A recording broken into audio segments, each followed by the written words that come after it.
Olá, pessoal. Como eu combinei com vocês, vou gravar a aula 2 da disciplina de Epidemiologia e Saúde Pública. Na primeira aula, nós compartilhamos o plano de ensino, entendemos um pouco melhor o que vamos fazer durante o semestre, quais são as atividades avaliativas, e conversamos sobre os principais conceitos da epidemiologia. Na sexta-feira passada, nós tivemos uma aula sobre as medidas usadas na epidemiologia, e hoje eu estou gravando essa aula com um pouco mais de detalhes. Para quem já assistiu, é importante assistir de novo. E essa base teórica que é oferecida durante a aula, ela serve para vocês resolverem os exercícios que estão no final da aula, numa lista de exercícios que eu compartilhei com vocês no SIGA-A.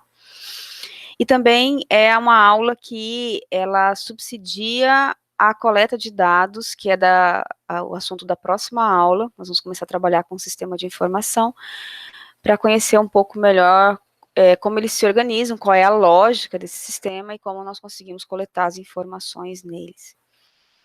Então, a aula de hoje é uma aula para falar principalmente sobre incidência e prevalência de doenças.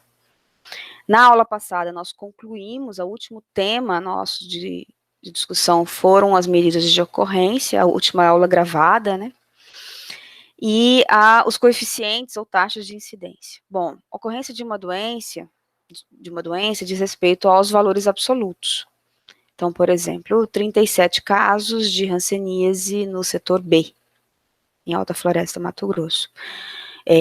299 casos de doenças respiratórias agudas em Cuiabá. São números de casos. Esses números não permitem comparações, não posso fazer uma comparação entre o setor B e Cuiabá, mesmo que fossem duas pesquisas levando em consideração as mesmas doenças, porque a importância epidemiológica dessas doenças é diferente num bairro que tem uma população menor do que em uma cidade com uma população maior. Para poder fazer esse tipo de comparação, nós calculamos taxa de incidência. Incidência é um termo que quer dizer casos novos. Então, são valores relativos que dizem respeito à população que está em risco, nesse caso. E nós calculamos, a base de cálculo da taxa ou coeficiente de incidência é o número de casos novos ocorridos em um lugar X em determinado tempo, dividido pelo total de indivíduos na população base em risco do lugar X no determinado tempo, vezes 10 elevado a n. O número de casos é a ocorrência. Então, 37 casos, 299 casos, lugar, o setor B, em Alta Floresta, ou município de Cuiabá, determinado tempo. Então, se escolhe, se nós queremos fazer um recorte anual, então no ano de 2019, no ano de 2018, ou no biênio, ou na década, ou por mês, no mês de janeiro, ou do mês de janeiro ao mês de junho de 2020, às vezes do mês de junho de 2019 ao mês de maio de 2020, para fechar um ano. Esse 10 elevado a n, o n é determinado pelo pesquisador, por quem está fazendo o desenho do estudo. Então, ele pode ser 1, 2, 3, quer dizer, pode ser 100, 1000, 10 mil e assim por diante. Em algumas outras fórmulas, que não essa, nós vamos ver ainda hoje, no final dessa aula, esse n vem definido. Não somos nós que escolhemos. Via de regra, um n menor, 1 ou 2, 3 no máximo, é usado para doenças de menor frequência, ou seja, doenças que têm um menor número de casos na população. Um n maior é usado para doenças com maior frequência. Não é uma regra rígida, mas é uma forma de escolher o valor desse n. Vou trazer alguns exemplos. Esse é um estudo sobre a distribuição espacial da hanseníase em Alta Floresta de 2016 a 2018. Ele foi desenvolvido por uma equipe da UNEMAT e da UFMT. Trata-se de um estudo epidemiológico do tipo ecológico, ou seja, que leva em consideração várias variáveis, com abordagem espacial, porque os dados foram espacializados, ou seja, foram mapeados, Foi elaborado um mapa, né, com a distribuição da hanseníase no município, de casos novos, ou seja, incidência de hanseníase nos anos de 2016 a 2018. Os resultados da pesquisa são: no período estudado foram notificados 319 casos novos, ou seja, 319 é a ocorrência dessa doença. Não diz respeito à incidência, ou prevalência, ou qualquer outra medida epidemiológica, mas o valor bruto. Registrados no município de Alta Floresta, sendo 38 na zona rural e 281 na área urbana. É possível, com base nessa informação da ocorrência, calcular a taxa de incidência. Por que a gente usa incidência? Porque são os casos novos. Então, são 319 casos, dividido pela população, 49.164 habitantes, que era a população de Alta Floresta, segundo o censo demográfico do IBGE de 2010. Ah, mas o estudo, o período de estudo é 2016 e 2018. Por que usar o censo 2010? Porque é a informação mais segura que a gente tem. Além disso, existem só as estimativas. Podemos também trabalhar com estimativas. Aqui é uma escolha. Então, não é uma estimativa como a gente encontra, por exemplo, as informações de 2019, 2018. Esses 49.164, deles foram subtraídos 319 que já estão doentes, os novos casos. Porque nós estamos falando de uma doença infecciosa, que pode demorar, mas ela pode ter cura. E esses 319 casos são pessoas que não vão ser infectadas de novo, porque elas já estão doentes. Ah, mas pode mudar esse número, porque algumas pessoas podem também estar doentes e não foram diagnosticadas e a gente está contabilizando, mas pode ser. Mas nós estamos levando em conta os dados oficiais que nós temos aqui. Então, tudo isso é multiplicado por 1.000, é uma escolha, o 1.000 nesse caso, por 1.000 habitantes, e como resultado nós temos 6,53 casos por 1.000 habitantes. O que significa? Como se lê esse dado aqui? Significa que a cada 1.000 habitantes de Alta Floresta, no total desses 49.000, mas a cada 1.000 deles, cerca de 6,53 pessoas foram diagnosticadas entre 2016 e 2018. Esse valor, essa taxa, ele nos dá um indicativo do risco para a hanseníase para quem vive em Alta Floresta. Como que se sabe se o risco é alto, médio, né, moderado ou baixo? É preciso fazer uma pesquisa para encontrar quais são os valores, geralmente isso é determinado pela Organização Mundial de Saúde. Mas também é possível fazer comparações com os outros municípios. A taxa de incidência, ela nos permite isso, fazer uma comparação e, por exemplo, averiguar qual é o município do norte de Mato Grosso, ou de todo o estado de Mato Grosso, em que o risco para a hanseníase é maior. É essa taxa que permite fazer isso, no caso, para calcular casos novos. Aqui tem mais um exemplo: leishmaniose visceral e sua relação com fatores climáticos e ambientais no estado de Tocantins, de 2007 a 2014. Os resultados do estudo são: foram notificados 2.885 casos de LV, que é leishmaniose visceral, em Tocantins, de 2007 a 2014. O 2.885 é a ocorrência. A taxa de incidência foi de 26,2 por 100 mil habitantes. Ou seja, os pesquisadores pegaram esse 2.885, dividiram pela população de Tocantins nesse período da pesquisa, menos o número de casos já notificados, e multiplicaram por 100 mil. Então, 2.885 dividido pela população de Tocantins, menos 2.885 vezes 100 mil. O resultado foi 26,2. A incidência, ela é usada para isso, para calcular casos novos de doenças, agravos de saúde e óbito. Poderia estudar, por exemplo, sobre agravos à saúde, registros de violência, de estupro, né, que é assédio sexual, de acidentes, separar acidentes de automóveis, acidentes de motocicletas e assim por diante. E é possível, inclusive, calcular a taxa de óbitos, mas não é muito comum. Geralmente, a taxa de incidência, ela é um indicador de morbidade. É dessa forma que ela é mais usada. E ela é usada para estudar doenças agudas, de curta duração. geralmente doenças que ocorrem com uma frequência alta, por exemplo, as doenças infecciosas, leishmaniose, hanseníase, resfriados, doenças mais comuns, mas que, para nós que vamos trabalhar com banco de dados, nem sempre temos acesso a todas as informações de todas as doenças. Isso é importante dizer, que nem todas as doenças são notificadas de forma compulsória, ou seja, os médicos não são obrigados a registrar todas as doenças e nem todas vão para o sistema. Por isso que existe uma lista de doenças que são aquelas doenças que são possíveis de nós coletarmos dados nos bancos de dados. A incidência, ela mede o risco de uma pessoa adoecer numa determinada população em um período. Isso significa que, quando nós temos esse valor de taxa de incidência, como eu já falei, né, é possível saber qual é o nível de risco dessa população nesse período para a doença que está em estudo. Aqui eu trago mais 2 exemplos para falar da diferença entre taxa de incidência e incidência. Depende de como foi feito o desenho amostral da pesquisa. Nesse caso aqui, por exemplo, tendência da incidência de dengue no Brasil, 2002 a 2012.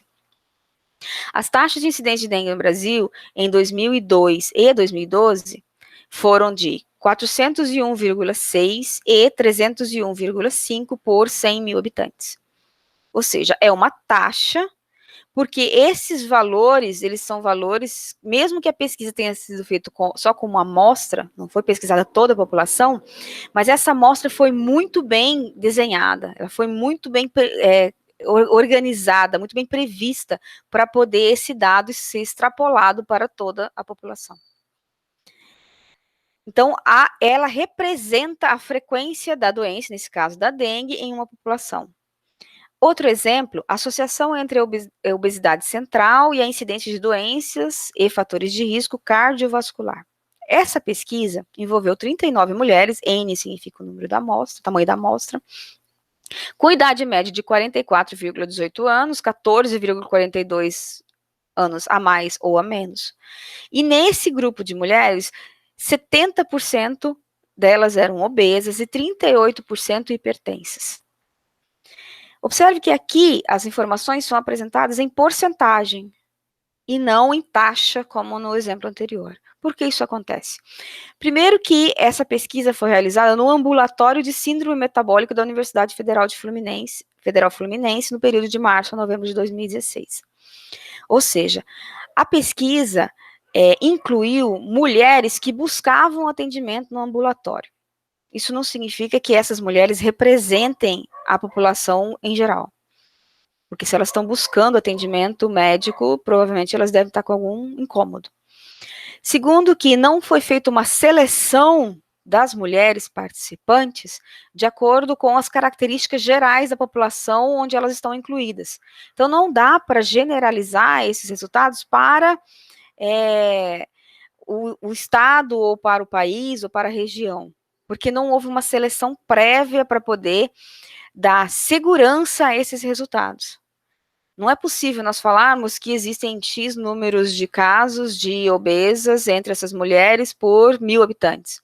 A forma que a pesquisa foi conduzida não permite essa generalização, porque os dados não são representativos suficientes para isso. Então, pesquisas pequenas, em que não há um desenho amostral que leve em conta a população como um todo, as características dessa população, para selecionar a amostra, elas não têm cálculo de taxa de incidência, mas assim de incidência. Eu vou dar mais exemplos. Aqui, taxa de prevalência. Incidência são casos novos.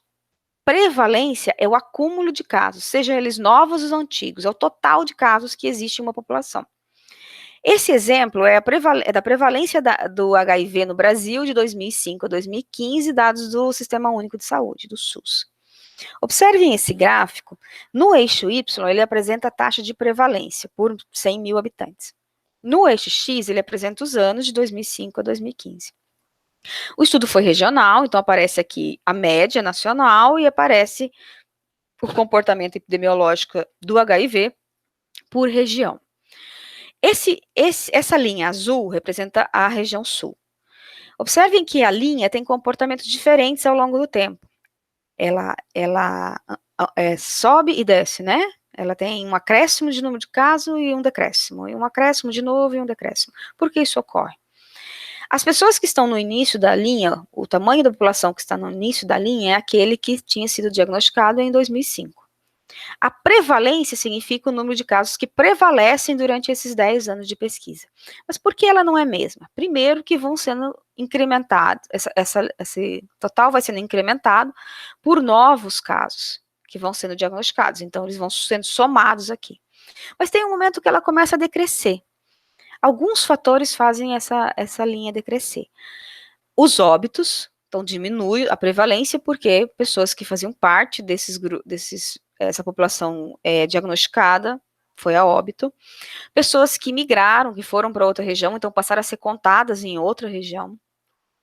E um fator externo que influencia aqui são as políticas públicas, por exemplo, as campanhas do Ministério da Saúde para a população usar camisinha.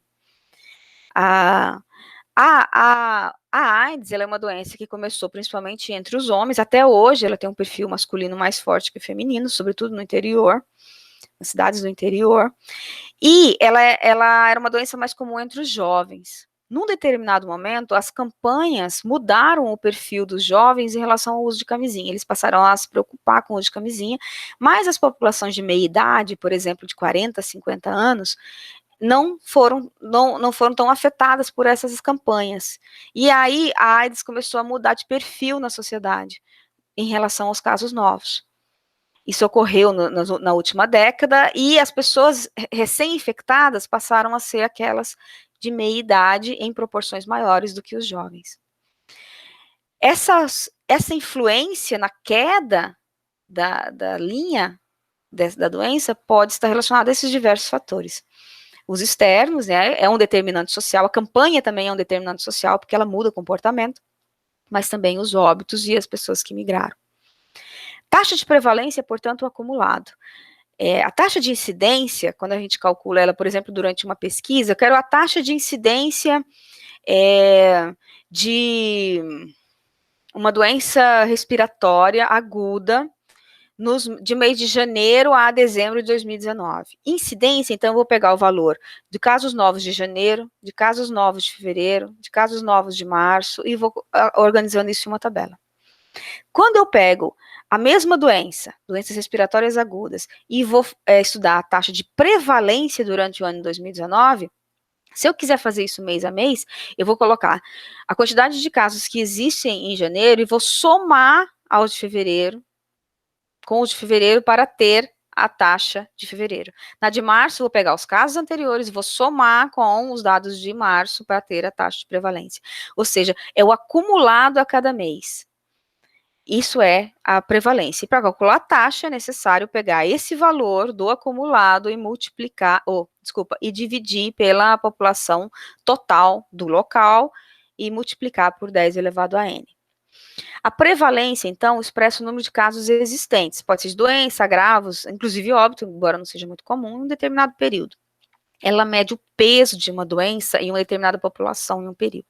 Por exemplo, essa população infectada aqui com o vírus HIV, ela é uma população que tem um ônus da doença. Então, ela pode ter perdas socioeconômicas em termos de trabalho, renda e assim por diante. Se estuda essas perdas, esses impactos ou implicações da doença na população a partir das taxas de prevalência da doença. É o acúmulo, quantos habitantes em uma população X estão infectados e quais são as consequências socioeconômicas que essa população sofre em decorrência do adoecimento. Então, a taxa de prevalência permite todos esses tipos de estudos que eu sugeri, e ela mede morbidade. Geralmente, ela é usada para estudar doenças crônicas, de longa duração.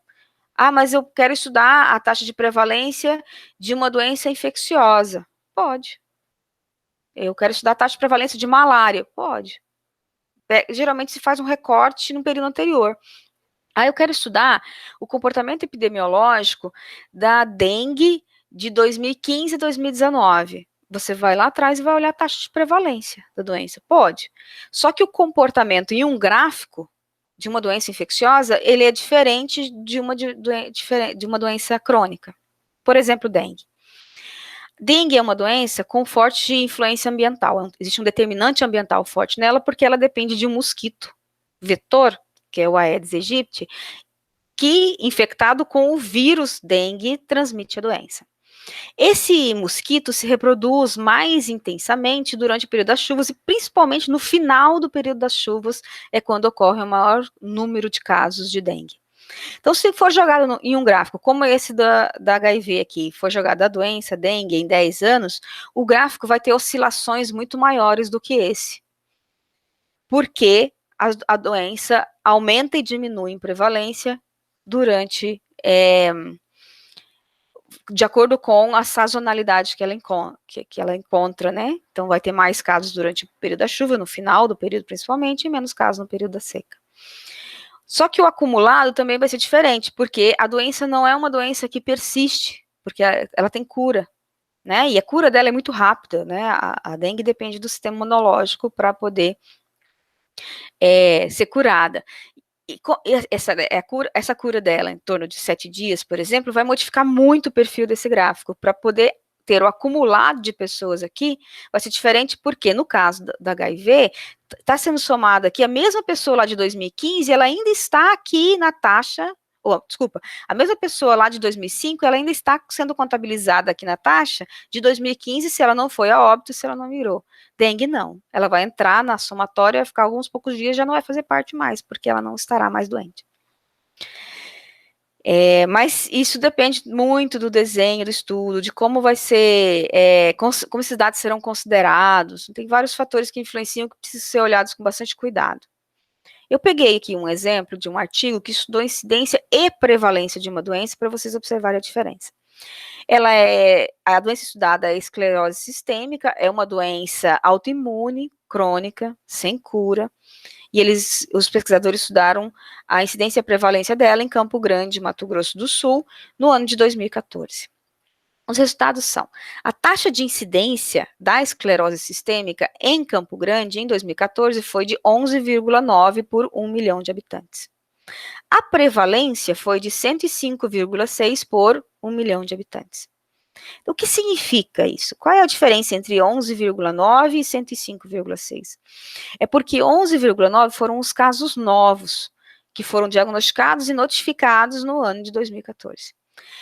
O 105,6 é todo o acumulado de casos que existe da doença em 2014 em Campo Grande. Então, casos novos, taxa de incidência. Prevalência é a somatória dos casos novos mais os casos existentes da doença.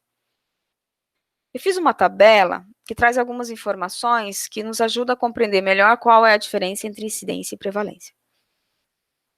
Por definição, incidência é a taxa de manifestação de uma determinada doença. Ou seja, em que medida a doença vai se manifestando na população. Então, 15 casos novos, mais 30 casos novos, mais 45 casos novos, mais 12 casos novos, e assim por diante, que vão sendo calculados de acordo com o tamanho da população em risco para se obter a taxa. A prevalência é o número de casos de uma doença em uma população durante um período específico de tempo. Então, você volta lá, estudar 2001 a 2010. Então, você volta lá e vai estudar a doença naquele período. A incidência, ela mensura o surgimento da doença, então dá para acompanhar, e a partir desse acompanhamento, sugerir medidas por parte do sistema de saúde, por exemplo.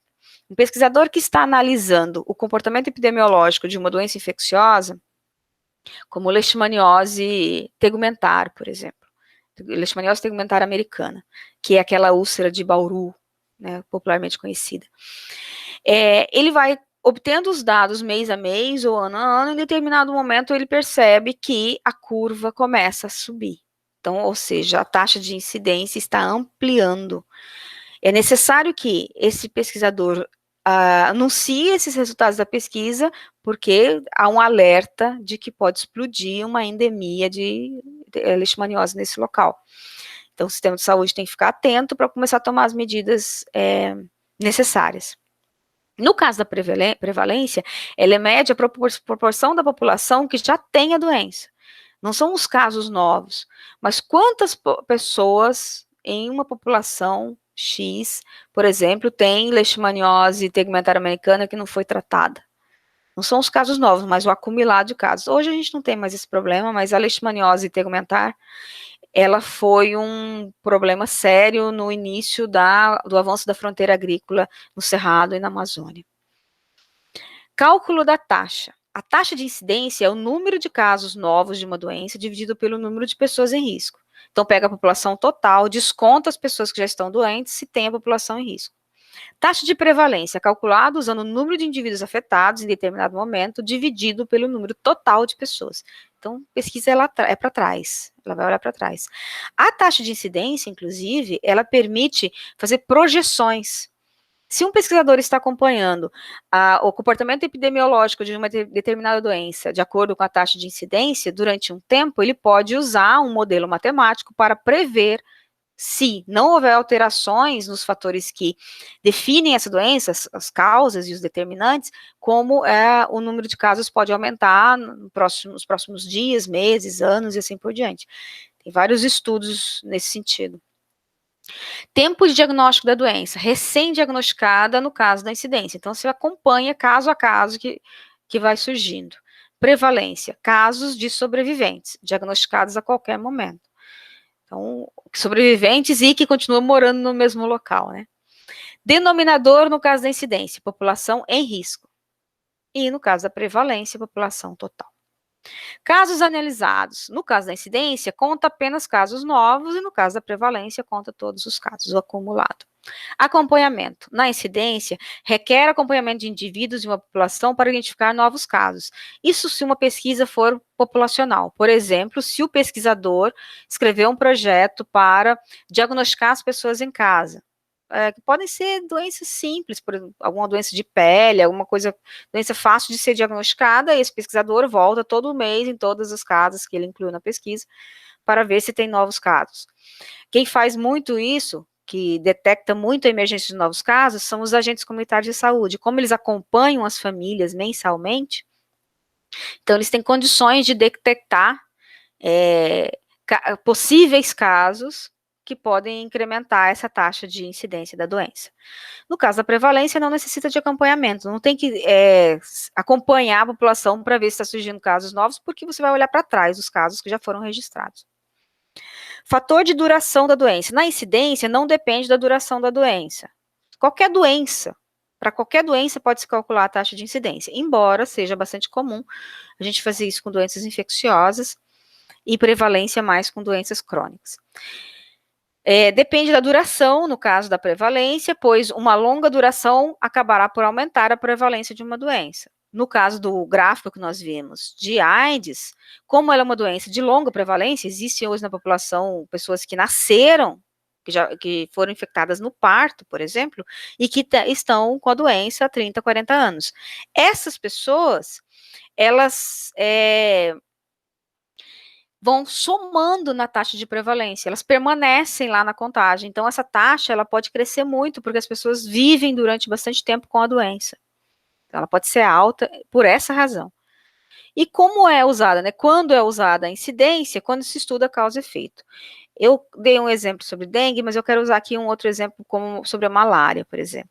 A região de Alta Floresta e a região norte, Mato Grosso como um todo, também acrescentando o sul do Pará, Rondônia, Acre, uma parte do Tocantins, Maranhão, sofreram uma grande epidemia de malária durante as décadas de 80 e início da década de 90, que é considerada a terceira maior epidemia de malária da história do país. Por quê? Esse foi um período em que as famílias de agricultores começaram a ser atraídas de várias regiões do país, sobretudo da região sul, Paraná, Rio Grande do Sul, para ocupar essa região, e essas pessoas nunca tinham tido contato com a malária, com o mosquito, com o protozoário que causa a doença. Então, elas não tinham uma imunidade mínima. Nessa época que começou essa ocupação, foi descoberto o ouro em quase todos esses lugares, mas principalmente em Alta Floresta, porque foi um dos maiores garimpos do país, Alta Floresta e Paranaíta, Migraram muitos garimpeiros para esse lugar, que vieram de outras regiões amazônicas e trouxeram com eles o protozoário Plasmodium, que é o gênero do protozoário que causa a malária.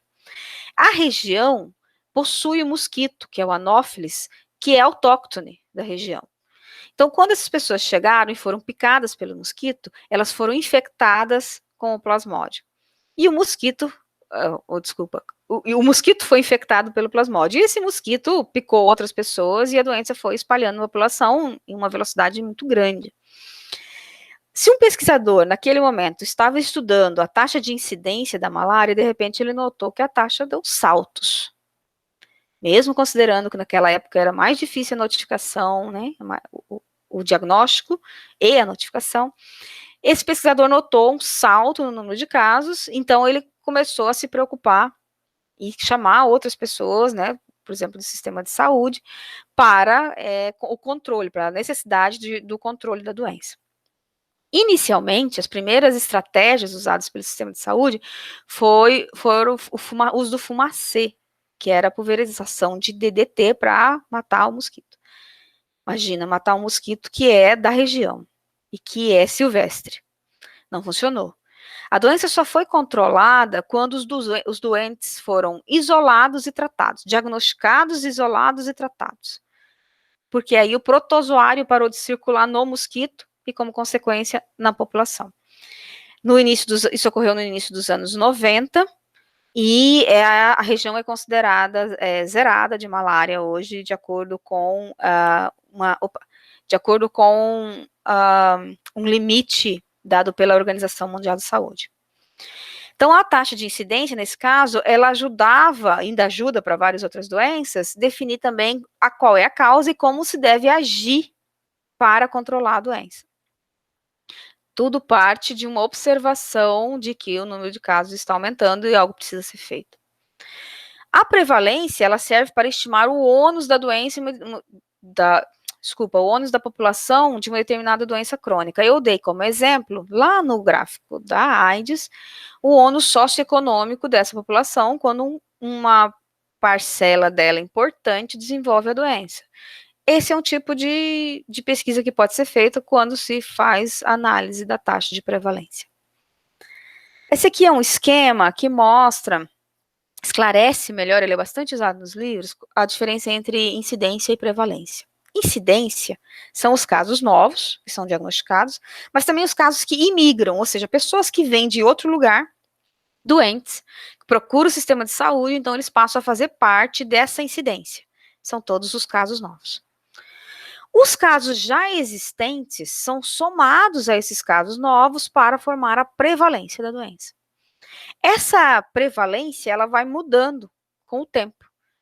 Por que ela muda com o tempo? Porque nesse total de casos da prevalência, vão existir curas, então essas pessoas, esses números dessas pessoas vão ser subtraídos, óbitos e casos que emigram, pessoas que vão ser contabilizadas em outros lugares. Essa mudança, ela tem um diferencial, é importante olhar para ela quando se pretende estudar o comportamento epidemiológico da doença ao longo do tempo. Por exemplo, em 31 de julho de um dado ano, eram conhecidos 30 casos de determinada doença transmissível. No decorrer do mês de agosto, quando começou a pesquisa, 31 de julho finalizou um mês, então 1º de agosto iniciou a pesquisa para calcular a prevalência.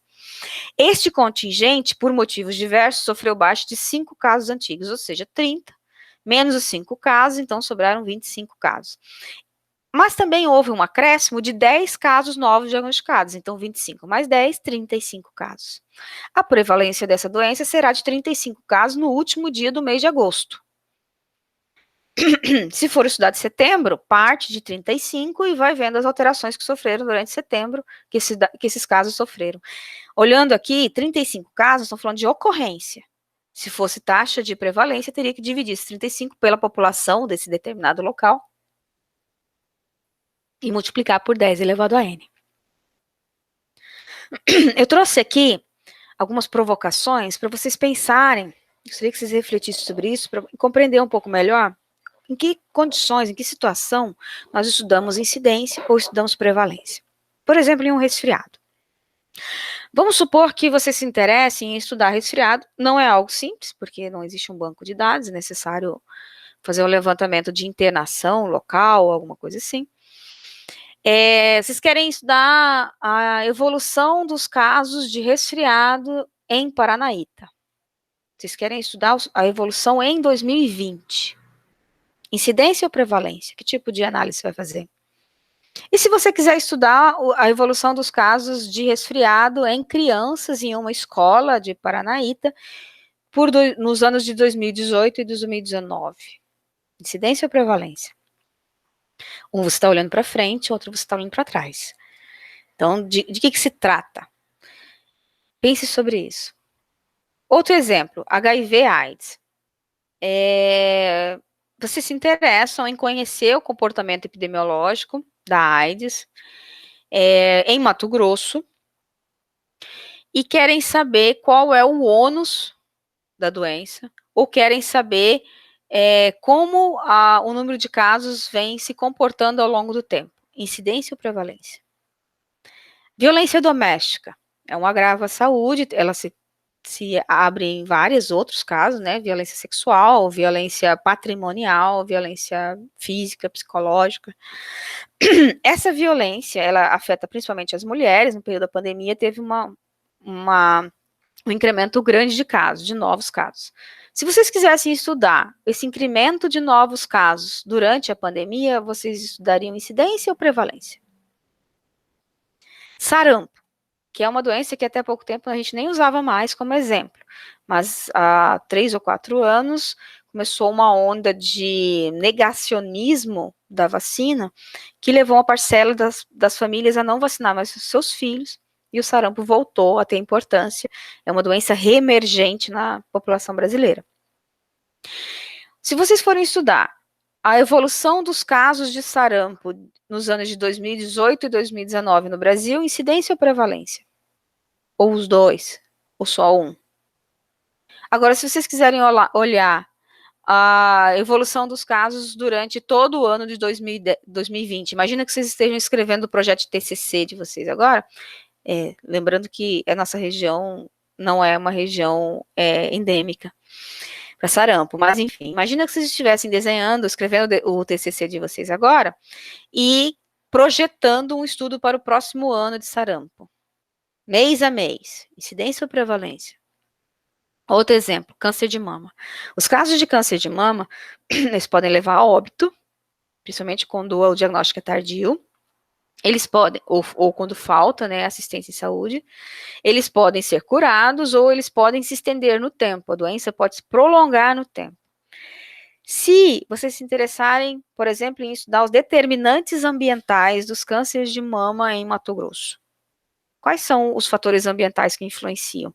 A exposição a produtos químicos, como agrotóxicos, por exemplo, tem várias pesquisas, são tecidos moles que desenvolvem câncer de acordo com a exposição mais facilmente, ou por outros produtos, por exemplo, derivados de uma alimentação desequilibrada, e entre outros exemplos, né? Essa prevalência que vocês se interessaram a estudar, prevalência não, essa já ia dar a resposta, né? Mas essa determinação ambiental que vocês decidiram estudar, se ela for para frente, se for estudar nos anos que estão por vir, fazer um acompanhamento da emergência de novos casos, incidência ou prevalência? E se for olhar para trás, fazer uma correlação, por exemplo, com o volume de agrotóxicos aplicado nas lavouras em um município como Lucas do Rio Verde, com o número de casos de câncer durante os últimos 5 anos. Vocês estariam estudando incidência ou prevalência? Observem que são todos exemplos de pesquisas que são possíveis de ser executadas. E, por fim, o último exemplo de suicídio. Suicídio é estudado principalmente no campo da saúde do trabalhador. Ele é uma doença não, ele é um desfecho, geralmente de uma doença, porque muitas vezes vinculado à depressão, mas que afeta as pessoas de acordo com a ocupação. Então, agricultores e bancários são as pessoas que mais se suicidam, são as populações que mais se suicidam no país, e o suicídio é maior entre agricultores na região sul do país.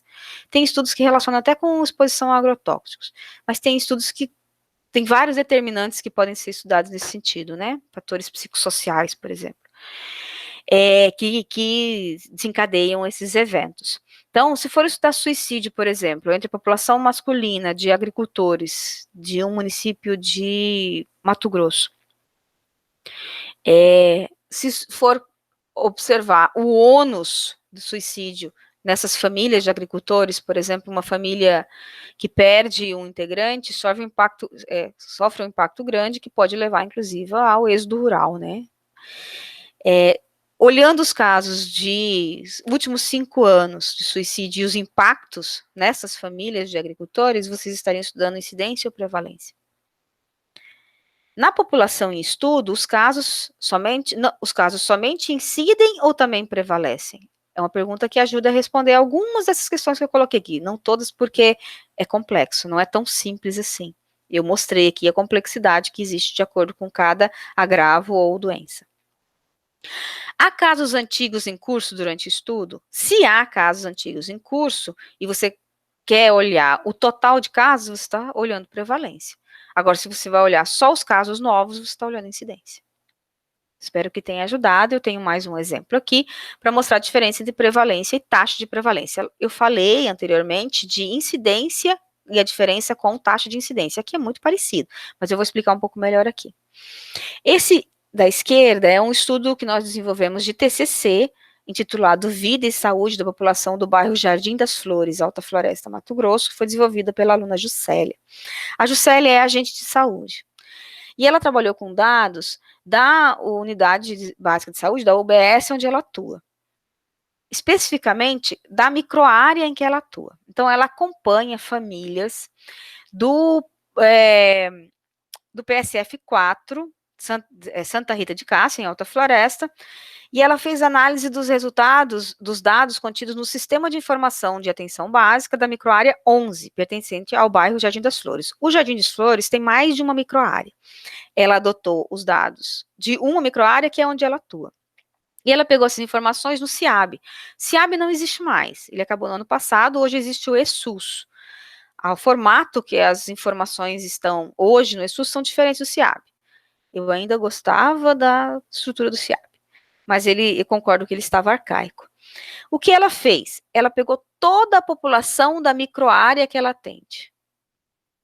Isso significa que ela tem não só uma amostra, e nem é porque questionar se ela é representativa, se ela não é, porque ela tem toda a população aqui. Então, ela pode generalizar os resultados para toda essa população. Ela pôde, né, calcular a taxa de prevalência. Por exemplo, de obesidade, diabetes, colesterol, que foram fatores que ela estudou. Então, ela pôde fazer o cálculo de quantos casos por 1.000 habitantes existem nessa população de cada uma dessas doenças que eu citei e outras também. Porque ela tinha condições de acordo com os dados, com a confiabilidade dos dados dela, para fazer esse tipo de generalização para toda a população do bairro.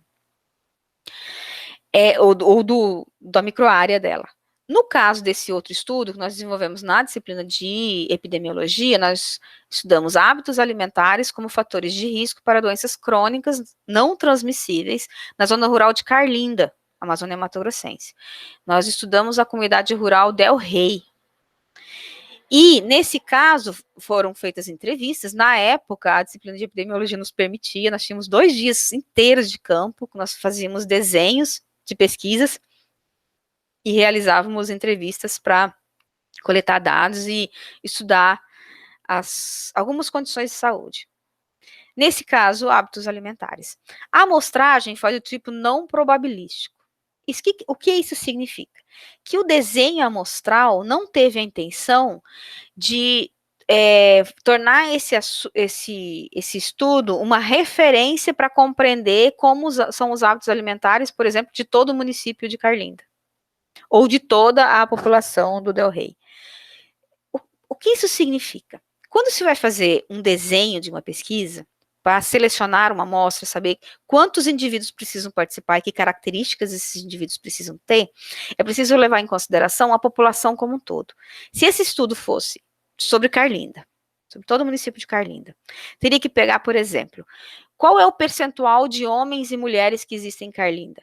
E usar o mesmo percentual na amostra da pesquisa. Qual é o percentual de pessoas sem instrução, ou seja, que nunca estudaram em Carlinda? E esse mesmo percentual ser incluído na amostra. E assim outras características. E mais que isso, não poderia fazer o levantamento de dados só lá na comunidade Del Rey. Teria que fazer em outros lugares para poder distribuir essa amostra. Daí sim nós teríamos uma representação de como são os hábitos alimentares em todo o município de Carlinda. Isso não foi feito, não era o objetivo. O objetivo era conhecer a comunidade Del Rey, só. Então foi feito um inquérito do tipo domiciliar, o que significa que nós chegávamos nos domicílios, a pessoa que nos recebia e aceitava participar da pesquisa era a pessoa que dava informações de toda a família. Então nós perguntávamos quantos integrantes, né, tem a família, quantas pessoas residem na casa, nem sempre são da família. Colocávamos todas as pessoas como domiciliar, como domicílio. Que idade tem essas pessoas? Qual é o sexo? Qual é o nível de escolaridade? Então, informações socioeconômicas básicas, para a gente ter uma ideia do qual é o perfil da nossa amostra. E para isso era usado um questionário semi-estruturado. Semi-estruturado quer dizer, o pesquisador, o entrevistador, ele não fica preso rigorosamente as perguntas, tem um certo número de perguntas que é objetivo, então só se marca, se dá as opções de resposta para a pessoa que está sendo entrevistada, e outras perguntas abertas, em que eram anotadas as respostas dadas pelo entrevistado. Nesse caso, como o desenho amostral não teve o objetivo de estender essa informação para outros locais, ou mesmo para toda a comunidade Del Rey, não se calcula taxa de prevalência, mas só prevalência, que é percentual. Então, por exemplo, pessoas, vou ver se eu lembro de alguma pergunta, mas era mais ou menos assim, na última semana, vocês comeram carne de porco gordurosa quantas vezes? É possível elaborar a pergunta assim. Se você vai fazer entrevista na quarta-feira, você pode simplificar. Desde a última quarta-feira até hoje, por quantas vezes vocês comeram carne de porco gordurosa? Então, a resposta vai ser 1, 2, 3, né? Ou até todo dia. Com base nessa informação, você vê com que frequência há esse consumo, dá para fazer um cálculo de prevalência para saber qual é o percentual dessa população que está exposta ao risco para doenças crônicas não transmissíveis, nesse caso, obesidade e problemas com colesterol, triglicerídeos, né?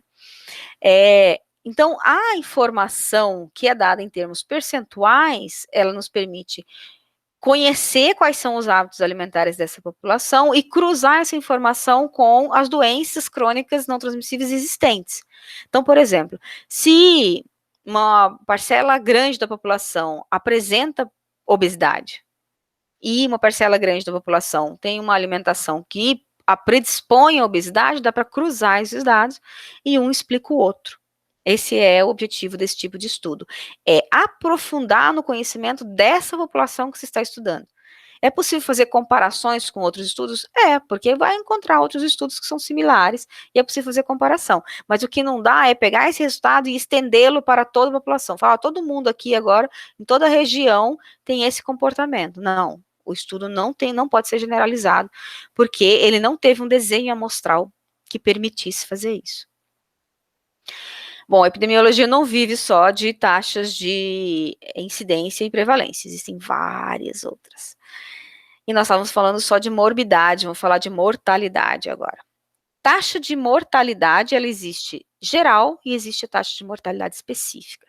No caso da taxa de mortalidade geral, a fórmula usada é o número de casos de óbitos por uma doença dividido pela população total, ou seja, toda a população que pode morrer por essa doença, multiplicado por 10 elevado a n. O n, mais uma vez, o pesquisador define qual n ele prefere usar. Tem muito a ver com a frequência da doença e a população também que está lidando. Você não vai usar por milhão uma população de um município de 50 mil habitantes. O número de casos de óbitos por uma doença pode ser, por exemplo, os óbitos de jovens, ou seja, de pessoas entre, você determina a faixa etária no seu estudo, mas entre 15 e 25 anos, por exemplo, que morreram em decorrência de um acidente de moto. em 2018. Então, a população total vai ser a população geral, preferencialmente, a população que anda de moto. Se não tivesse informação, obrigatoriamente, pelo menos, tem que colocar só aqui a população total de jovens. Porque você não pode usar como o número de casos, né, como base de cálculo de jovens, e na população total você colocar todos. Então, nesse caso, do exemplo das mortes por acidentes como motocicletas, eu estou falando de uma taxa de mortalidade específica. Outro exemplo, você estudar o número de casos de óbitos por câncer de próstata em determinada população durante um período definido. Você vai dividir por toda a população? Não. Você vai dividir por toda a população do sexo masculino. Então, sempre a população que está exposta, que corre o risco de morrer por essa doença. Um exemplo, comportamento epidemiológico da malária em Mato Grosso. 9,2 óbitos por 100 mil habitantes em 1990. E o que isso significa? Que em 1990, a cada 100 mil habitantes de Mato Grosso, 9 pessoas iam a óbito por malária. Altíssimo, altíssimo. Era o período da epidemia. Hoje existe ainda existe malária em Mato Grosso, mas os números são muito, muito menores. Mas isso é taxa de mortalidade, quando se divide pela população que pode morrer por essa doença e se multiplica, nesse caso foi multiplicado por 100 mil. Taxa de mortalidade infantil, esse é um indicador de desenvolvimento de um país, uma região, mas ele também representa a condição socioeconômica da população. Então, onde existe uma alta taxa de mortalidade, significa que as condições de vida são muito precárias. Infantil, né? Mortalidade infantil significa as crianças que vão a óbito antes de completar 1 ano de idade. Então, como que é calculada a taxa de mortalidade infantil? É o número de óbitos de menores de 1 ano de idade dividido pelo total de nascidos vivos em um determinado local, em um determinado período, vezes 1000. Nesse caso, a gente não usa o N. Não é você que vai definir, ela já vem definida na fórmula. Por quê? Porque se você usar 10 mil aqui, por exemplo, vai dar muito picado o resultado, porque o número de óbitos, felizmente, não é tão alto assim, ele é baixo, né? Para você fazer uma multiplicação para um número tão alto. Exemplo, mortalidade infantil no Brasil, 12 óbitos por 1000 nascidos vivos em 2010. O número é baixo, mas ele é gritante, ele é assustador. Isso aqui se compara a vários países de desenvolvimento muito baixo, países que estão no final dos rankings de taxa de mortalidade infantil. Significa que em 2010, cada 1000 nascido vivo, 12 tinham chance de morrer antes de completar 1 ano de idade. Alto. Imagina a Alta Floresta, se você multiplicar isso, 50 mil habitantes. O valor é alto. O número de crianças com risco de morte, levando em consideração esse cálculo da taxa, é alto. É claro que vale a pena dizer que há uma diferença grande entre municípios, entre estados, entre regiões. A taxa de mortalidade infantil entre populações brancas, negras e indígenas, há uma diferença grande. Entre os indígenas, ela é altíssima. Se fizer uma comparação, por exemplo, da região sudeste com a região nordeste, há uma diferença grande, ou com a região norte, a diferença é grande. Nos municípios, mesmo em Mato Grosso, por exemplo, o município de menor IDH no Mato Grosso é Campinápolis, que fica no nordeste do estado, e é um município que tem uma população indígena chavante, muito grande. A taxa de mortalidade, eu nunca peguei esse dado, mas eu acredito que deve ser, de mortalidade infantil, deve ser bem alta nesse município. É um município de menor IDH, ou seja, de menor índice de desenvolvimento humano, que inclui renda, escolaridade e acesso ao sistema de saúde. Municípios de maior IDH tendem a ter uma mortalidade infantil menor. Então, tem vários fatores externos, que são determinantes sociais, que podem ser incluídos numa pesquisa. Aqui há uma outra taxa, que é a razão de mortalidade, uma outra fórmula, né? Razão significa que você vai usar 2 variáveis diferentes. Então, vai ser uma em comparação à outra. Por exemplo, nesse caso, número de óbitos maternos, diretos e indiretos, que significa isso? Morte de mulheres por causas e afecções relacionadas à gravidez, parto e puerpério, até 42 dias após a gravidez chegar ao termo, ou seja, ao final. Ah, mas tem uma parcela da população de mulheres gestantes que vai a óbito por acidentes de carro. Ela é incluída aqui na taxa de mortalidade materna? Não. Ela é incluída na taxa de mortalidade geral. No caso da taxa de mortalidade materna, tem que ser os óbitos que estão relacionados direta ou indiretamente com a gestação. Esse valor ele é dividido pelo número de nascidos vivos na população, do mesmo local e do mesmo período em que está se realizando o estudo, vezes 10 elevado a n. Mais uma vez, o n pode ser definido pelo pesquisador. Um exemplo, mortalidade materna no Brasil, 52,77 óbitos maternos para cada 100 mil nascidos vivos no período de 2001 a 2004. Isso significa que, nesse período, 2001 a 2004, a cada 100 mil crianças que nasciam, 53, praticamente, mães iam a óbito. Alto também. Nesse caso, como se usou 100 mil, o valor do N foi estimado em 100 mil porque o valor acabou sendo alto. O que acontece às vezes é que a gente começa testando que N que nós vamos usar, para não ficarmos com números muito pequenos como resultado. Já pensou se esse resultado aqui fosse 0,052? Seria bem mais difícil de fazer uma comparação com outros, de outros estudos. Chato, né? Taxa de letalidade. Quando começou a pandemia, em março, eu brinco que todo mundo virou epidemiologista, né? E os jornalistas fizeram isso, tentaram, né, acertar, mas eles cometiam gafes grandes, assim. Muitas vezes eu ouvia a notícia ou eu lia a notícia e ficava pensando, esse cara tá falando de taxa de mortalidade ou taxa de letalidade? Taxa de mortalidade é o número de mortos por uma determinada doença dividido pela população em geral. Taxa de letalidade é diferente. É o número de mortos por uma determinada doença dividido pelo número de doentes pela mesma doença, vezes 100. Por que vezes 100? Porque a taxa de letalidade é um percentual. Ah, Marla, mas caramba, uma hora você falou que taxa tem a ver com a população, agora você está trazendo taxa como letalidade, ou taxa como percentual. Epidemiologia é assim, confusa. Às vezes te apresenta a informação de um jeito, outras vezes de outra. E à medida que vocês forem lendo, vocês vão perceber que há várias distorções, ou formas diferentes de compreender, né? Então, isso aqui é a letalidade. O exemplo é a letalidade por quedas em idosos no Brasil.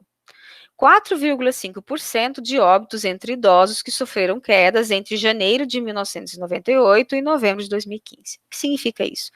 Que do total de quedas registradas, porque nem toda queda é registrada, né? Existe um percentual de subnotificação bem alto aqui.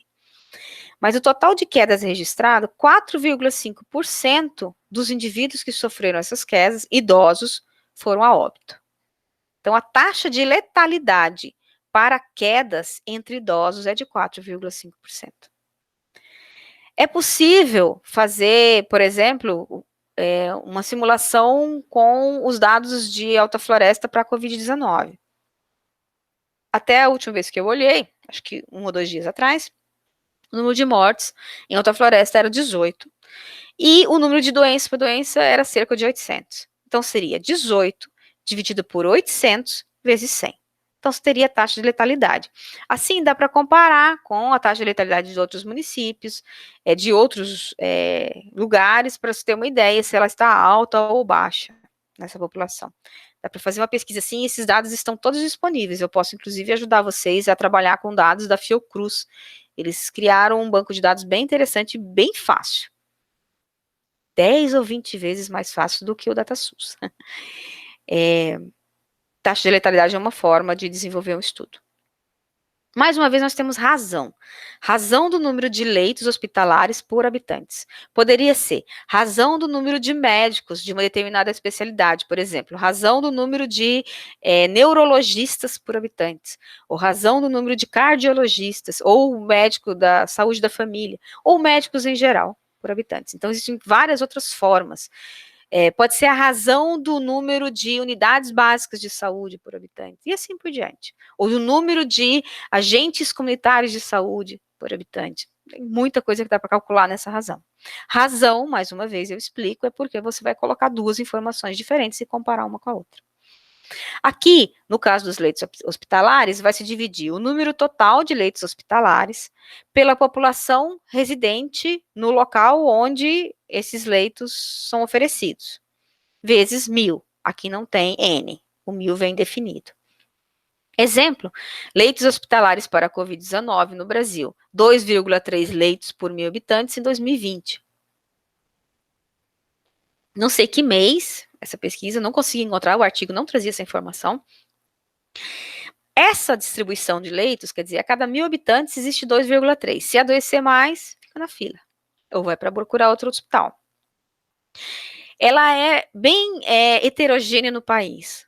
Os estados das regiões Sudeste e Sul têm uma razão do número de leitos hospitalares maior, ou seja, existem mais leitos para cada 1.000 habitantes. As regiões Centro-Oeste e principalmente Norte têm menos leitos. Então, a razão, por isso que teve aquela catástrofe por causa da Covid em Manaus.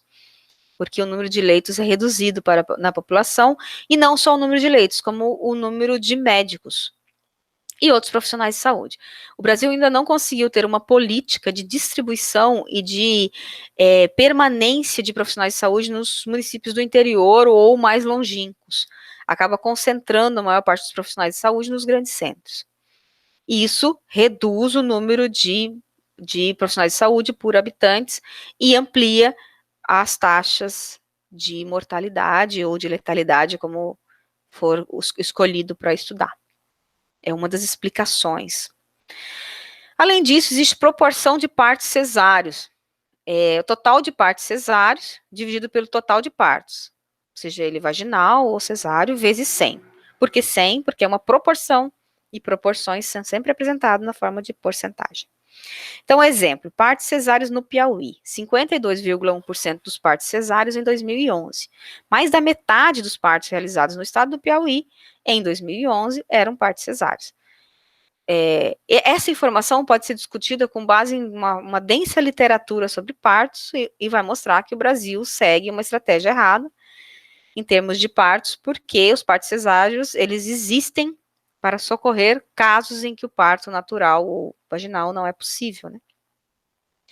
E no Brasil existe um histórico longo, desde valores pagos pelo SUS até formação profissional dos médicos, né, das escolas de medicina que acabam formando médicos, e muitas vezes os enfermeiros que fazem parte das equipes não têm acesso aos partos da forma como se acontece em outros países, e acaba sendo maior o número de partos cesáreos do que de partos vaginais.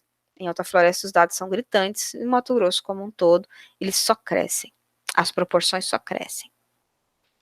Bom, essa é a aula, foi esse o conteúdo que eu trouxe para hoje. Eu elaborei algumas questões para vocês responderem. O objetivo é que vocês respondam essas questões até sexta-feira, e na sexta eu vou esclarecer as dúvidas. Então, anotem todas as dúvidas que vocês tiverem, na sexta eu respondo as perguntas e ajudo vocês a resolver as questões que vocês não conseguiram. Vou citar a primeira para vocês verem quanto é simples, eu não quero que vocês se assustem. Um estudo sobre a incidência de lesões em praticantes de corrida de rua no município de Criciúma, Santa Catarina, incluiu 88 corredores voluntários, dos quais 9 haviam lesionado um dos joelhos no último ano e 60 se queixavam de dor na região lombar. Aqui eu trago a informação de onde eu tirei os dados, vocês podem acessar, no final tem as referências bibliográficas, vocês podem acessar esse artigo, se ficarem com dúvidas na resolução do exercício. Com base nessas informações, apresente a incidência, não é taxa, incidência é incidência, ou seja, percentual. Lesões de joelho na população investigada. Então, desses 88 corredores, que são a amostra, né, que conformam a amostra do estudo, 9 sofreram lesão. O que significa isso em termos percentuais? Queixas de dor na região da lombar na população investigada, mesma coisa. 60 de 88, o que significa isso em termos percentuais? Simples, fácil. Os próximos vão incrementando um pouco mais as exigências de cálculo, mas eu não vou lê-los, vou deixar para vocês lerem e para vocês responderem. Na última aula, eu apresentei até o exercício 6 e hoje eu acrescentei o 7. A imagem ao lado é do boletim epidemiológico do novo coronavírus em Alta Floresta. E com base nele, eu elaborei algumas perguntas, digamos, um pouco picantes. Se vocês conseguirem resolver essas perguntas e acertarem, vocês aprenderam tudo sobre incidência, prevalência e mortalidade e taxa de letalidade. Ok? Espero que vocês acertem, mas de qualquer forma, na sexta nós vamos corrigir e tirar as dúvidas. As aulas presenciais serão sempre para isso, para a gente tirar dúvidas e corrigir e avançar no conteúdo. Aqui eu trago as referências bibliográficas, seria bem legal se vocês pudessem dar uma olhada, porque aqui tem umas sugestões de pesquisas que vocês podem realizar. E eu paro por aqui nessa aula. Eu espero que eu tenha conseguido esclarecer as dúvidas de vocês, que tenha ficado claro o que eu estou falando quando eu digo taxa de incidência ou incidência, taxa de prevalência ou prevalência, taxa de mortalidade, taxa de letalidade, que são as mais fáceis de serem confundidas. E eu espero vocês na sexta. Eu estou, inclusive, esperando que vocês definam as duplas e os temas. Tem alguns alunos com quem eu estou conversando, mas é uma minoria. Eu preciso que vocês acelerem isso. A próxima aula, a aula 3, ela será já dentro dos sistemas operacionais, né, os sistemas de informação. Nós vamos trabalhar inicialmente com DataSUS, depois eu vou começar a incrementar alguns outros. Vou ver se eu já consigo, nessa aula 3, trazer a da SES, da Fiocruz, depois IBGE. Quem quiser trabalhar com dados ambientais, a gente vai ter que dar uma olhada no INPE. Quem quiser trabalhar com dados socioeconômicos, a gente vai ter que dar uma olhada na PNAD, do IBGE. Quem quiser trabalhar com dados, por exemplo, de produção agropecuária, alguma coisa assim, eu também ajudo a coletar os dados no IBGE Cidades, posso dar algumas sugestões. Então, criem ideias, leiam artigos que já existem, para vocês conseguirem se situar, né, em relação ao estudo, lembrando que nada que vocês fizerem vai ser baseado em entrevistas. Tudo será baseado em dados que já estão disponíveis e já foram levantados e estão em bancos de dados que nós vamos usar para triar esses dados e separar o que nós vamos usar ou não, ok? Então, espero que vocês tenham gostado da aula, que tenha sido positiva a experiência, e na próxima aula nós voltamos, né? Na próxima semana nós voltamos com mais uma aula. Até mais, tchau, tchau.